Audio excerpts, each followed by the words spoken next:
پہلے کی ویڈیو میں ہم نے دیکھا تھا سرفروش شہزادی نتاشا کے ساتھ ایک گاؤں کی تلاش میں آگے بڑھ رہا تھا اور ان کے تعاقب میں کچھ لوگ لگے ہوئے تھے۔ اس کے آگے کی کہانی ہم کنٹینیو کرنے کی کوشش کریں گے۔ ہم چشمے کے بہاؤ پر چل رہے تھے۔ مجھے تھکن کا احساس نہیں تھا، البتہ سردی مجاز پوچھنے لگی تھی۔ چشمے کے ٹھنڈے پانی اور یک وقت ہواؤں نے رگوں میں خون منجمد کرنا شروع کر دیا تھا۔ اگر ہم دوڑ نہ رہے ہوتے تو شاید اب تک ہماری نسوں میں خون جم بھی چکا ہوتا۔ اوپر دھند اور نیچے یک وقت پانی قیامت ڈھا رہا تھا۔ کچھ آگے جا کر چشمے کے مشرقی سمت میں گھنے درختوں کا لامتناہی سلسلہ شروع ہو گیا۔ آسمان پر نیم روشن چاند نکل آیا تھا، جس کی زرد چاندنی سے فضا کسی حد تک صاف نظر آنے لگی تھی۔ میں نے پلٹ کر اس طرف دیکھا جہاں سے ہم نے اپنے سفر کا آغاز کیا تھا۔ وہاں دھند کچھ زیادہ ہی گہری تھی اور شاید یہی دھند ہماری ڈھال بن گئی تھی۔ تعاقب کرنے والے کسی اور طرف جا چکے تھے اور کوئی مشعل دکھائی نہیں دے رہی تھی۔ آدمیوں کی آوازیں بھی سنائی نہیں دے رہی تھی اور کتوں نے بھی بھونکنا بند کر دیا تھا۔ وہ لوگ یا تو کہیں دور نکل گئے تھے یا پھر انہوں نے ہماری تلاش کا کام سفیدہ شہر کے انتظار میں ملتوی کر دیا تھا۔ میں نے سکون کی سانس لی اور شہزادی تاشیا کو سنبھالتے ہوئے کنارے پر آ گیا۔ کنارے پر سبز گھاس کا تختہ تھا۔ میں اس پر گر گیا۔ گھاس کا یہ بستر حرارت تو نہیں پہنچا سکتا تھا، تاہم یہ جگہ چشمے سے کہیں بہتر تھی۔ ہم غیر ارادی طور پر ایک دوسرے کے قریب ہی دراز ہو گئے۔ شہزادی تاشیا نے دھیمے لیکن تحکمانہ لہجے میں کہا، مجھے سخت سردی لگ رہی ہے، اس لیے میں حرارت کی خاطر تمہارے ریچھ جیسے جسم کی پناہ لینے پر مجبور ہوں۔ کہیں تم کچھ اور نہ سمجھ لینا۔ میرے ہنسنے کو جی چاہا لیکن مسکرا کر رہ گئے۔ میں خوب اچھی طرح سمجھتا ہوں تم بہرحال ایک شہزادی ہو اور میں ایک غریب اجنبی ہوں جس کا جسم پر ایک تار بھی نہیں ہے۔ تمہیں خوفزدہ ہونے کی ضرورت نہیں ہے۔ میں اپنی حیثیت جانتا ہوں، اس لیے حدود سے تجاوز نہیں کروں گا۔ میں نے مسکرا کر کہا، حالانکہ اس کی بات پر مجھے ایک ساختہ قہقہ بڑی مشکل سے ضبط کرنا پڑا تھا۔ اس نے سر اٹھا کر میری آنکھوں میں دیکھا اور عجیب سے لہجے میں بولی، نہ جانے کیوں مجھے یوں لگ رہا ہے جیسے تم میرا مذاق اڑا رہے ہو۔ میں ایک شہزادی ہوں، لیکن تم نے جس لہجے اور جس انداز میں بات کی ہے، کوئی اس لہجے میں شہزادی سے بات نہیں کرتا۔ مجھے تمہارا لہجہ پسند نہیں آیا کہ تم مجھے شہزادی تسلیم نہیں کرتے اور تمہارا شبہ اب بھی برقرار ہے۔ یہ بات نہیں شہزادی، مجھے افسوس ہے اور میں معذرت چاہتا ہوں کہ اپنے لہجے کے سلسلے میں بے بس ہوں۔ مجھے کچھ اس انداز میں بات کرنے کی عادت ہے۔ اگر مجھے یقین ہوتا کہ تم میرا مذاق اڑا رہے ہو، یقین کرو کہ اکران پہنچ کر میں تمہیں کوڑے ضرور لگواتی۔ میں قسم کھاتی ہوں کہ ایسا ہی کرتی۔ اس نے ایسے لہجے میں کہا جسے میں شاہانہ بے بسی ہی قرار دے سکتا تھا۔ شاید یہ ممکن نہ ہوتا۔ میں اول شب کی چاندنی میں اس کے سحر انگیز چہرے پر نگاہ جمائے مسکرا کر بولا، میں اس وقت مسلح ہوں اور جب میرے پاس کوئی ہتھیار موجود ہو تو مجھے کوڑے نہیں لگائے جا سکتے۔ ایسا صرف اسی صورت میں ممکن ہے جب خون بہے، وہ خون چاہے میرا اپنا ہو یا میرے حریفوں کو، لیکن خون بہنا لازمی ہے۔ بہرحال مجھے کوڑے لگانے کی ضرورت پیش نہیں آئے گی کیونکہ میں نے تمہارا مذاق نہیں اڑایا۔ یہ سن کر لڑکی کی آنکھوں میں میرے لیے احترام کی جھلک نمایاں ہوئی۔ اس کی یاقوتی لب دلکش انداز میں کھل گئے۔ تو پھر ٹھیک ہے، اب ہم دوبارہ دوست ہیں۔ تم اپنے قرب سے مجھے حرارت پہنچا سکتے ہو۔ میں سردی سے منجمد ہوئی جا رہی ہوں، لیکن ابھی میں دوستی کی تجدید کا آغاز نہیں کر پایا تھا کہ اچانک ہی مشرق کی طرف سے گھنے سیاہ جنگل کے قلب کو چیرتی ہوئی مترنم مترنم آوازیں سنائی دی. یہ مذاقیہ اور دعائیہ آوازیں تھیں، جیسے مذہبی رسوم انجام دیتے وقت کوئی مقدس گیت گایا جا رہا ہو. تاشیہ ایک جھٹکے سے اٹھ بیٹھی اور ہاتھ سینے پر لے جا کر عجیب انداز میں حرکت دینے لگی. میرے خیال کی تصدیق ہو گئی. وہ اس مقدس گیت سے متاثر ہوئی تھی. حرم زد ہماری حفاظت کرے، اس نے سرگوشی میں کہا. یہ قبروتی ہیں، آج رات مقدس معبود میں ان کا اجتماع ہے. اور سرفروش، مجھے پتہ چل گیا ہے کہ اس وقت ہم کس جگہ ہیں. اگر ہم چکر کاٹ کر اس معبود کی دوسری طرف نکل جائیں تو وہ راستہ مل جائے گا جو اقران کی طرف جاتا ہے. آؤ. میرا ہاتھ تھام کر کھڑی ہو گئی. وہ میرا ہاتھ تھام کر کھڑی ہو گئی. میری نگاہ اسی طرف اٹھی ہوئی تھی جدھر سے آوازیں آ رہی تھی. کبھی کبھی بلوط کے گھنے درختوں اور جھاڑیوں کے درمیان کوندا سا لپکتا دکھائی دیتا تھا، جیسے وہاں کوئی بہت بڑا الاؤ روشن ہو. میرے وجود میں بے چینی اور تجسس کی عجیب سی لہر دوڑ گئی. اس آگ اور ان کے دعائیہ کلمات نے میرے پورے وجود کو جھنجھوڑ کر رکھ دیا. میرے اندر دم بدم اس جگہ کو دیکھنے اور اس کے بارے میں جاننے کی خواہش تیز ہوتی جا رہی تھی. اور جب میں نے اپنی اس خواہش کا اظہار تاشیہ سے کیا تو اس نے ایک جھٹکے سے میرا ہاتھ چھوڑ دیا. وہ 2 قدم ہٹ کر مجھے اس طرح گھورنے لگی جیسے اسے میری دماغی صحت پر شبہ ہو گیا. نہیں. اس کی آنکھوں سے ویسے جھانکنے لگی. قبروتیوں کی ٹوہ میں رہنا سختی سے منع ہے. ان کی اپنی ایک پراسرار دنیا ہے اور پراسرار رسوم ہے جن میں مداخلت ناقابل معافی جرم ہے. اگر ہم پکڑے گئے تو مار ڈالے جائیں گے. لیکن یہ لوگ کیا کر رہے ہیں؟ میں نے حیرت سے پوچھا. وہ کسی کو قربان کرنے کی تیاری کر رہے ہیں. اگر انہوں نے ہمیں پکڑ لیا تو ہمارے اعضاء جدا کر دیں گے اور پھر دھیمی آنچ پر کسی خرگوش کی مانند بھون کر چک کر جائیں گے. نہیں سرفروش، نہیں، یہ نہیں ہو سکتا. ہم چکر کاٹ کر ان سے دور نکل جائیں گے اور ہمیں بہت احتیاط سے نکلنا ہوگا. وہ ان اوقات میں اپنے دیگرہ مقرر کر دیتے ہیں. تاشیہ کا چہرہ سفید پڑ گیا تھا اور اس کی دہشت ابھی کم نہیں ہوئی تھی. میں نے اسے کھینچ کر اپنے قریب کر لیا. اس کا جسم کانپ رہا تھا. اس سردی کی وجہ سے نہیں، بلکہ یہ کپکہٹ خوف کی لرزش سے تھی.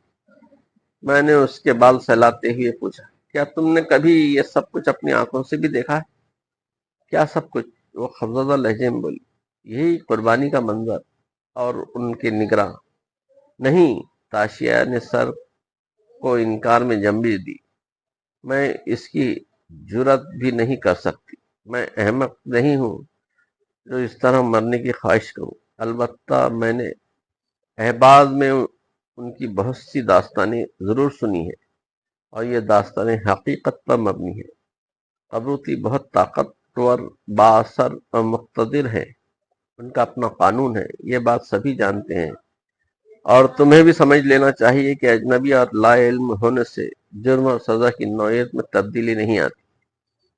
وہ مجھ سے دور کھڑی ہو گئی اور میرے چہرے کو دیکھتے ہوئے بولی، میں سمجھتا ہوں کہ تم اتنے بیوقوف نہیں ہو جو اس قسم کی موت کو پسند کرو. نہ میں بیوقوف ہوں اور نہ اس قسم کی موت پسند کرتا ہوں، میں نے مستحکم لہجے میں کہا. لیکن میں کسی قبروتی کو اپنے آنکھوں سے دیکھنا چاہتا ہوں. مجھے اس سرزمین پر نہ جانے کتنا عرصہ قیام کرنا تھا. اپنی بقا کے لیے ضروری تھا کہ میں ہر ممکن معلومات حاصل کر لیتا.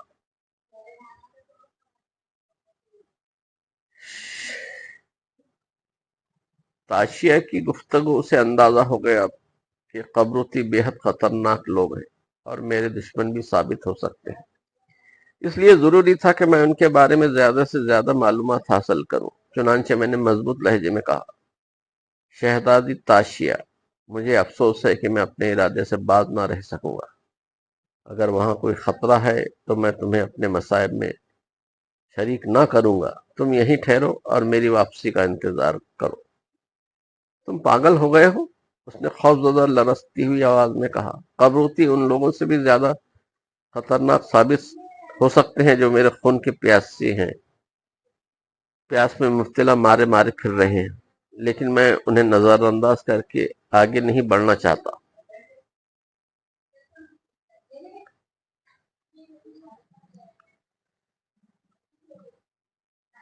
میں نے کہا، تم یہیں ٹھہرو، میں جلدی ہی واپس آؤں گا۔ نہیں، میں تنہا نہیں رہ سکتی، میں تمہارے ساتھ چلوں گی۔ جو مقدر میں لکھا ہے وہ ہو کر رہتا ہے۔ جب تمہارا سر کٹنے لگے گا تو یاد کر لینا کہ میں نے تمہیں روکنے کی انتہائی کوشش کی تھی۔ بے فکر ہو کر میرے ساتھ آؤ، میں نے اس کی طرف ہاتھ بڑھاتے ہوئے کہا اور ادھر چل دیا جدھر سے آوازیں آ رہی تھی۔ آوازوں کی شدت میں گہری آوازوں کی شدت میں گہری ہوتی ہوئی رات کے ساتھ ساتھ تیزی آ گئی تھی۔ تاشیہ ہانپتی کانپتی میرے ساتھ چل دی۔ راستہ خاصا دشوار گزار ثابت ہوا۔ ہر طرف خاردار جھاڑیاں پھیلی ہوئی تھی جن سے ہمارے جسموں پر جا بجا خراشیں آ گئی تھی۔ میں آگے آگے چل رہا تھا، تاشیہ میرے نقش قدم پر چل رہی تھی۔ کئی جگہ سے اس کا لباس جھاڑیوں میں الجھ کر پھٹ گیا تھا اور میرے اطمینان دلانے کے باوجود بھی وہ بری طرح سہمی ہوئی تھی۔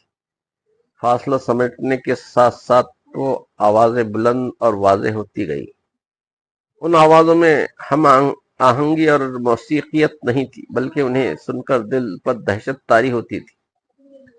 آوازوں کے علاوہ اب الاؤ سے اٹھنے والے شعلوں کی لپکتی ہوئی لمبی لمبی زبانیں بھی واضح ہو گئی تھی۔ آگ یقیناً ایک بڑے دائرے میں جل رہی تھی۔ میں آگے بڑھتا رہا کہ اچانک ایک کرخت آواز سنائی دی۔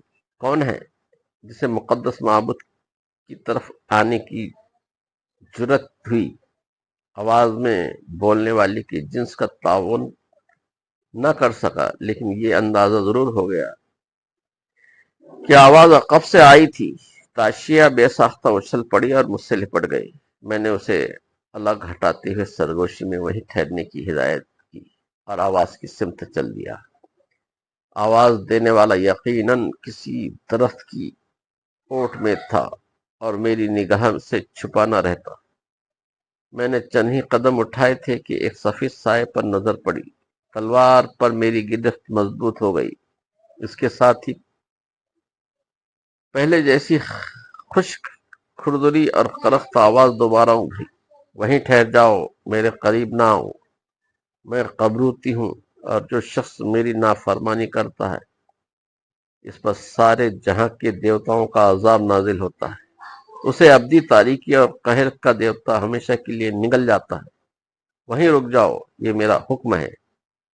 میں نے بولنے والے کی لن ترانیوں پر کوئی توجہ نہیں دی اور آگے بڑھتا رہا۔ یہ دیکھ کر وہ سایہ غضبناک ہو گیا اور اچھل کر میرے سامنے آ گیا تو میں نے دیکھا کہ وہ سفید لبادے میں ملبوس ہے۔ موت تمہارا مقدر ہو گئی ہے۔ تم نے عقل کی بات پر کان نہیں دھرا۔ اب مرنے کے لیے تیار ہو جاؤ۔ قہر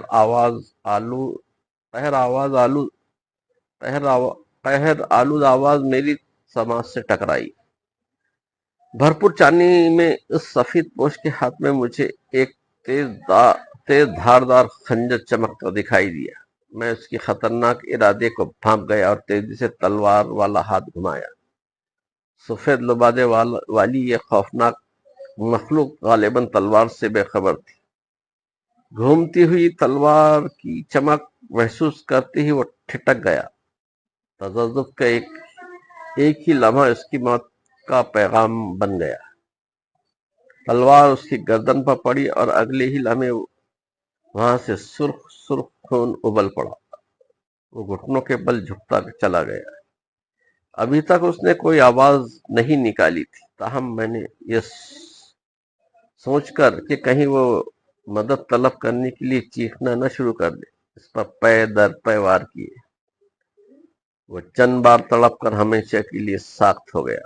میں نے تلوار کی نوک سے وہ سفید لبادہ چاک کر کے مرنے والے کے جسم کو دیکھا تو مجھے ٹھٹک کر لڑکھڑا جانا پڑا۔ وہ ایک بوڑھی عورت تھی اور اس کا چہرہ بے حد بھیانک تھا۔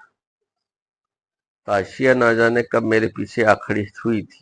لاش پر نظر پڑتے ہی اس کا جسم بری طرح کانپنے لگا۔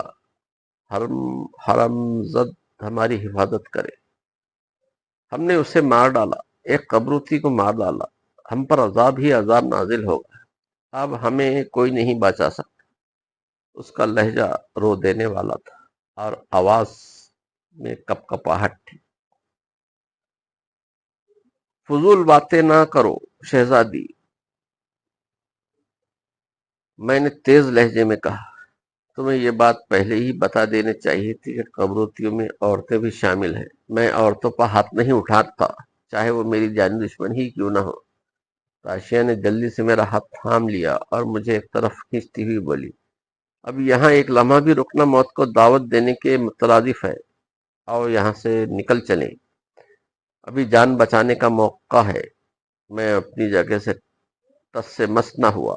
میری نگاہ اس دور افتادہ الاؤ پر جم گئی تھی جس سے اٹھنے والے شعلے پہلے سے کہیں زیادہ۔ اس کے بعد کی کہانی ہم اگلے اس میں کنٹینیو کرنے کی کوشش کریں گے۔ تب تک کے لیے اجازت دیجیے، خدا حافظ۔